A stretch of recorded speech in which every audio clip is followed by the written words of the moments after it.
साथियों, निमी की पीडीएफ्स में आप सबका फिर से स्वागत है। अपन सेकेंड ईयर की जो निमी की पीडीएफ है एम्प्लॉयबिलिटी स्किल्स की, यानी कि ईएस की जो निमी की पीडीएफ है उसका अपन पूरा हल कर रहे हैं। बहुत ही महत्वपूर्ण यह सीरीज़ है, इसको आप पूरा रेगुलर ज़रूर देखें, क्योंकि एग्ज़ाम में जब निमी की पीडीएफ से क्वेश्चंस आएंगे तो क्वेश्चंस यहीं से बनेंगे।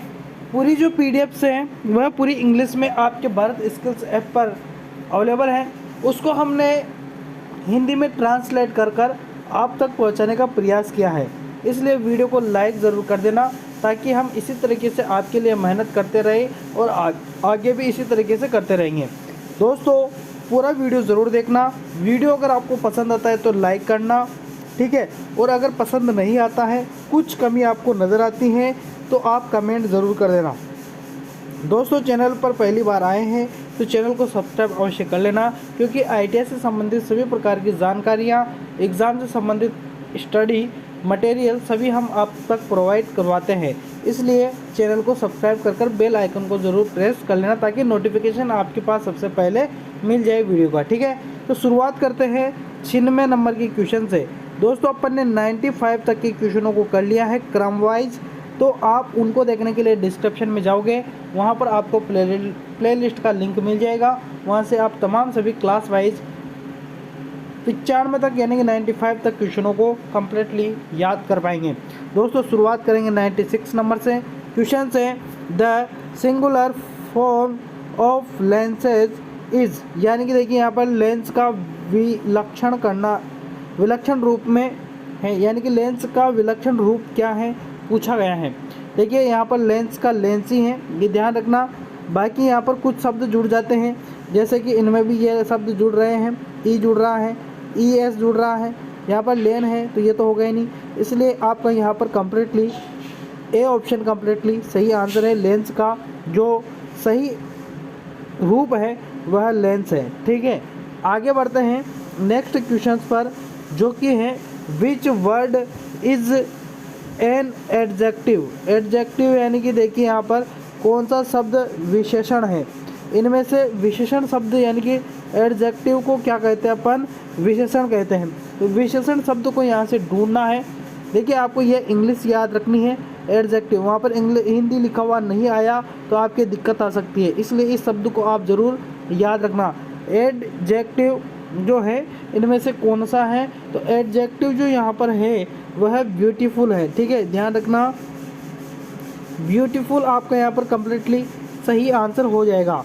अगले नेक्स्ट क्वेश्चन पर आते हैं। अब जो आपके क्वेश्चन आएंगे बहुत ही सिंपल से साधारण से क्वेश्चन आएंगे और बहुत ही महत्वपूर्ण क्वेश्चन आएंगे, इसलिए अब आप क्वेश्चनों पर अच्छे से फोकस कर इनको ज़रूर पढ़िएगा, ठीक है।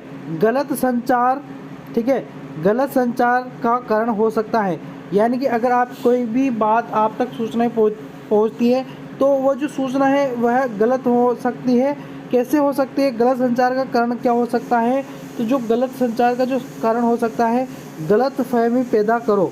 यानी कि देखिए अगर कोई भी गलत सूचनाएं अगर आपने कहीं पर भी फैला दी तो वो क्या है कि गलत फहमी पैदा हो जाती है, ठीक है। तो जो गलत खबर है उसको ज़्यादा न फैलने दें, गलत फहमियाँ वहाँ पर बनती हैं, ये ध्यान रखना। बी ऑप्शन यहाँ पर कम्प्लीटली सही आंसर होगा।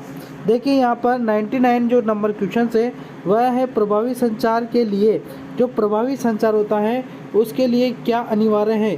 देखिए प्रभावी संचार के लिए ध्यान से सुने और बात करें, ठीक है, ध्यान से सुनना। प्रभावी संचार वही होता है जैसे कि हम आपको पढ़ा रहे हैं तो हमारा पढ़ाया हुआ आप पर तब प्रभावी होगा जब आप हमारी कही हुई हर एक शब्द को अच्छे से ध्यानपूर्वक सुनेंगे। तो यहाँ पर सी ऑप्शन कम्प्लीटली सही आंसर होगा। अगला क्वेश्चन है प्राइमरी स्टोरेज डिवाइस आर, यानी कि जो प्राथमिक मेमोरी होती है, स्टोरेज होती है, भंडारण होता है, प्राथमिक भंडारण होता है, वह कौन सा है। देखिए यहाँ पर रैम और रोम यह सभी क्या है, प्राथमिक है, प्राइमरी है, ठीक है। सी ऑप्शन यहाँ पर कम्प्लीटली सही आंसर होगा। अगला जो क्वेश्चन है तनाव क्या है, तनाव आखिर में क्या होता है, तनाव के बारे में पूछा गया है।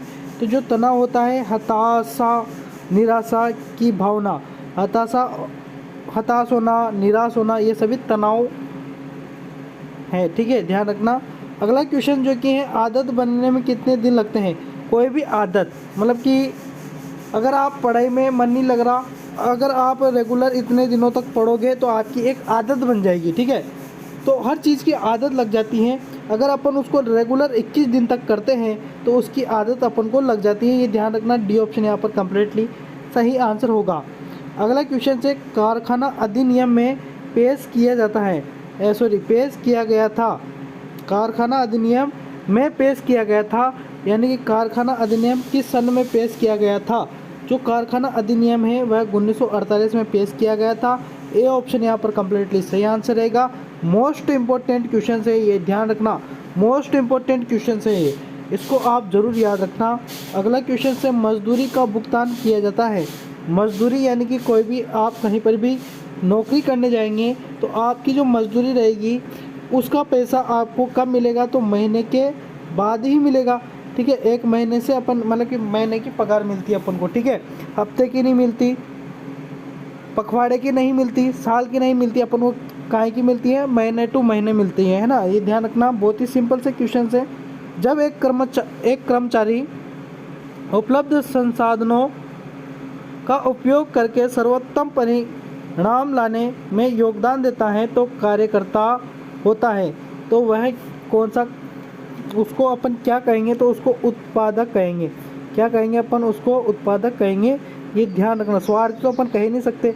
जो अच्छे उपलब्ध संसाधनों का उपयोग करके सर्वोत्तम परिणाम दे रहा है तो स्वार्थी थोड़ी ना है, ठीक है। अगला जो क्वेश्चन है वह है, पीपीई मीन्स, यानी कि पीपीई का पूरा नाम पूछा है यहाँ पर, पीपीई, ठीक है। पीपीई आपने इलेक्ट्रिशियन थ्योरी में या फिटर थ्योरी में कहीं पर भी आपने देखा होगा। जो पहला चैप्टर होता है अपना, उसमें सेफ्टी के बारे में बताया जाता है। वही सेफ्टी के बारे में, यानी कि पीपीई क्या है, पीपीई किट्स का, यानी कि पीपीई का पूरा नाम होता है पर्सनल प्रोटेक्टिव इक्विपमेंट होता है। तो यहाँ पर पीपीई का जो पूरा नाम दे रखा है अपन को, बी ऑप्शन में दे रखा है, पर्सनल प्रोटेक्टिव इक्विपमेंट। अगला जो क्वेश्चन है वह है, पेशकश करके उत्पादकता बढ़ाई जा सकती है। तो उत्पादकता कैसे बढ़ाई जा सकती है?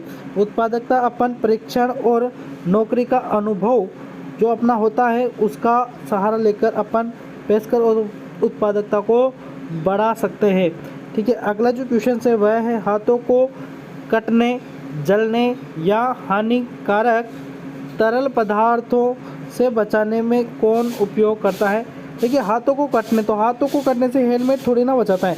हेलमेट ओनली सिर की रक्षा करता है, चश्मा आंखों की रक्षा करता है, और कान प्लग, कानों में जो स्वर जाता है ना ज़्यादा, उसको बचाने के लिए यह, लेकिन यहाँ हाथों से कटने के लिए तो दस्ताने ही पहनेंगे अपन, ठीक है। तो यहाँ पर दस्ताने कम्प्लीटली सही आंसर आपका हो जाएगा। अगला क्वेश्चन से, इनमें से कौन सा इंटीरियर डिज़ाइनर के लिए आईटीआई के बाद प्रवेश स्तर की नौकरी नहीं है? यानी कि आईटीआई करने के बाद आपके लिए कौन सी नौकरी नहीं है? आईटीआई के बाद आप कौन सी नौकरी नहीं कर सकते? इनमें से कौन सा इंटीरियर डिज़ाइनर के लिए आईटीआई के बाद प्रवेश स्तर की नौकरी नहीं है? तो आईटीआई के बाद कौन सी नौकरी नहीं है? तो स्पेसिफिस्ट, ये कोई नौकरी नहीं है। इंटर्न्स कर सकते हैं, जूनियर इंटीरियर डिज़ाइनर बन सकते हैं, डिज़ाइन सहायक भी बन सकते हैं, ये ध्यान रखना। अगला जो क्वेश्चन है वह है, गुणवत्ता प्रबंधन प्रणाली। गुणवत्ता प्रबंधन प्रणाली समस्या समाधान के लिए कुछ उपकरणों का उपयोग करती है। निम्नलिखित में से कौन उनमें से एक नहीं है? तो देखिए, यहाँ पर फिशबोन डायग्राम तो हैं, 5D एंड 5S मेथड भी हैं, ठीक है, आपने पढ़ी होगी 5D और 5S, ये भी आपके सेफ्टी वाले चैप्टर में है, ठीक है। उसके बाद यहाँ पर दिया है केजन प्रिंसिपल्स, ये भी है, लेकिन यहाँ पर सी ऑप्शन में जो दिया है ना, ये नहीं है। तो यही अपना कम्प्लीटली सही आंसर है, क्योंकि यहाँ पर नहीं पूछा है, यह नहीं है। अगले क्वेश्चन पर आते हैं।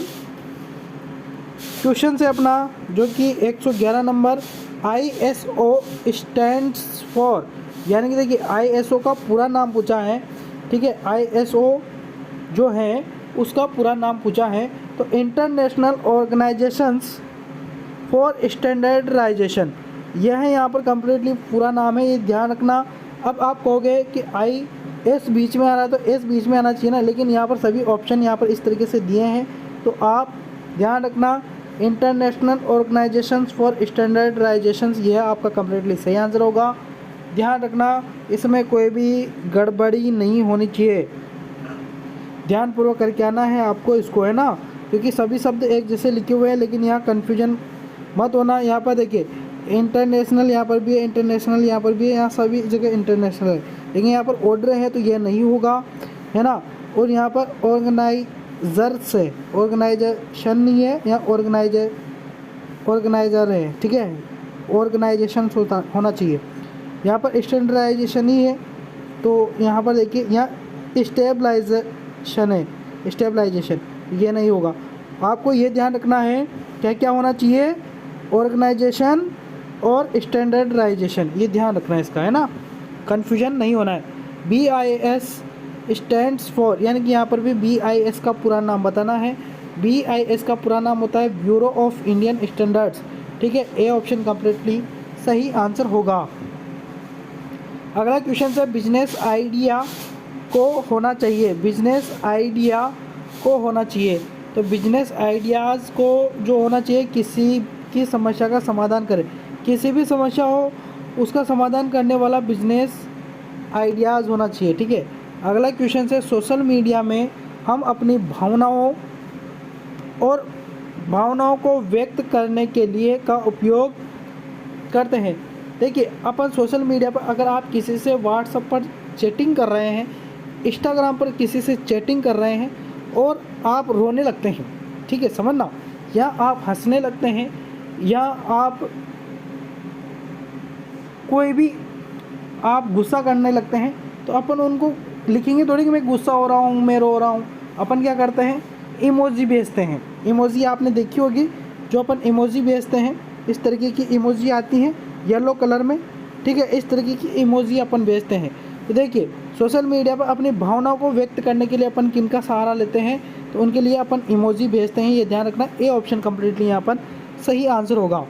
अगला क्वेश्चन से हम अपनी भावनाओं को व्यक्त करने के लिए इमोजी का चयन करते हैं, तो भावनाओं को व्यक्त करने के लिए अपन कौन सी इमोजी का चयन करते हैं, तो उसके लिए अपन उत्तम इमोजी का उपयोग करते हैं, ये ध्यान रखना। अगला क्वेश्चन है हम इमोजी का प्रयोग तब करते हैं जब हम शब्द हमारी भावनाओं को व्यक्त करने के लिए पर्याप्त नहीं होते। मान लीजिए आप रो रहे हैं, तो उसको यूँ थोड़े लिखेंगे कि हम रो रहे हैं, है ना, वो भावनाएं व्यक्त नहीं हो पाती। अपन इमोजी भेज देते हैं, किसी को अपन को रोज़ भेजना है, गुलाब भेजना है, तो अपन उस गुलाब की इमोजी भेज देंगे, ठीक है। तो इस तरीके के जो चित्र भेज दिए जाते हैं चैटिंग पर, वही क्या होते हैं, इमोजी होते हैं। तो जहाँ पर अपन शब्द नहीं लिख सकते हैं, वहाँ पर अपन इमोजी के द्वारा दर्शाते हैं, ठीक है। आगे बढ़ते हैं, अगला क्वेश्चन है जब हम स्थितियों को या विशेष लोगों के साथ दृढ़ता से महसूस करते हैं या प्रतिक्रियाएं करते हैं, तो हम अपने का उपयोग करते हैं। तब अपन क्या करते हैं, देखिए जब हम स्थितियों को या विशेष लोगों के साथ दृढ़ता से महसूस करते हैं या प्रतिक्रियाएं करते हैं, तो हम अपने का उपयोग करते हैं। तो भावनाएं, स्वास्थ्य, धन, या तो उस जगह धन का प्रयोग नहीं करेंगे, कोई नहीं होगा, स्वास्थ्य भी नहीं, भावनाएं तो व्यक्त करते हैं। अपन किसी से बात करते हैं तो अपनी भावनाओं को व्यक्त करते हैं, ठीक है। अगला क्वेश्चन से यह के लिए महत्वपूर्ण है, यह किसके लिए महत्वपूर्ण है, यह स्वीकार करें, समझे और हमारी भावनाओं को प्रतिबंधित करें के लिए महत्वपूर्ण है। ए ऑप्शन ही यहाँ पर कम्प्लीटली सही आंसर होगा। अगले क्वेश्चन पर आते हैं, भावनाओं को समझने और प्रबंधित करने की व्यक्ति की क्षमता सही कहा जाता है। देखिए भावनाओं को समझने और प्रबंधित करने की व्यक्ति की क्षमता सही कहा जाता है, तो कौन सी, बुद्धिमत्ता, कृत्रिम होशियारी।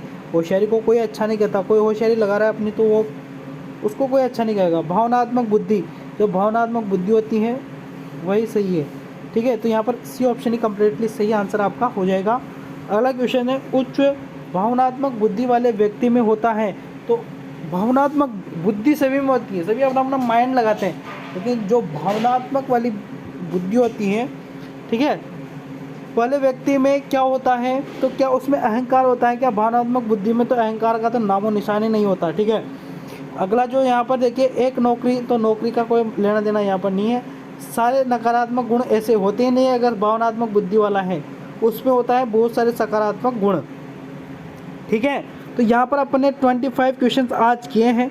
अगले नेक्स्ट क्वेश्चन में अपन इसी स्पीड के द्वारा अच्छी तरीके से सभी क्वेश्चनों को करने की अपन पूरी कोशिश करेंगे। लगातार आप चैनल पर बने रहेगा। चैनल को सब्सक्राइब नहीं किया तो चैनल को सब्सक्राइब कर लेना।